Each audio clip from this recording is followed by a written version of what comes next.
Hello guys, இந்த வீடியோல நம்ம என்ன பார்க்க போறோம் அப்படின்னா, நான் ஜிம்ல இருக்கும்போது சில கிளைண்ட்ஸ் என்கிட்ட என்ன கேட்கறாங்க அப்படின்னா, ப்ரோ மார்னிங் ஒர்க் அவுட் பண்ணலாமா இல்ல ஈவினிங் ஒர்க் அவுட் பண்ணலாமா அப்படின்னு கேட்கறாங்க. ஸோ அவங்களுக்கு தான் இந்த வீடியோ. என்னைய கேட்ட நான் என்ன சொல்லுவேன் அப்படின்னா, நீங்க மார்னிங் ஒர்க் அவுட் பண்றீங்களோ ஈவினிங் ஒர்க் அவுட் பண்றீங்களோ, உங்களோட goal fat loss or muscle gain. உங்களோட கோல் வெறும் ஃபேட் லாஸ் தான் அப்படின்னா நீங்க மார்னிங் ஒர்க் அவுட் பண்ணணும், ஈவினிங் ஒர்க் அவுட் பண்ணணும்.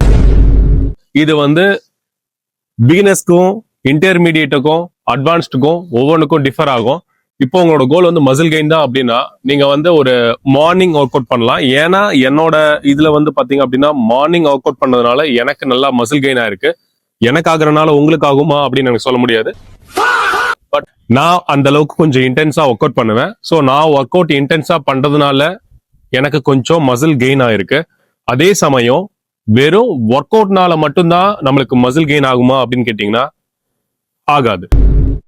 ஏன் அப்படின்னா நம்மளோட மசிலுக்கு வந்து ரெக்கவரிக்கும் சரி க்ரோத்துக்கும் சரி நம்மளுக்கு வந்து புரோட்டீன் தேவை.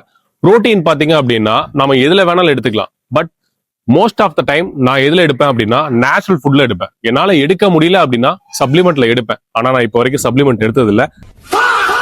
இந்த வீடியோ பாக்குற உங்களுக்கு வந்து மசில் கெயின் தான் வந்து கோல் அப்படின்னா நீங்க மறக்காம என்ன பண்ணணும் அப்படின்னா மார்னிங்கோ ஈவினிங்கோ டைம் மேட்டர்ல இன்டென்ஸ் தான் மேட்டர். ஸோ நீங்க இன்டென்ஸா ஒர்க் அவுட் பண்ணீங்க அப்படின்னா கண்டிப்பா உங்களுக்கும் மசில் கெயின் ஆகும். அதே சமயம் நீங்க டயட்லயும் ஃபுல் ஃபோக்கஸ்டா இருக்கும், கன்சிஸ்டன்டாவும் இருக்கணும்.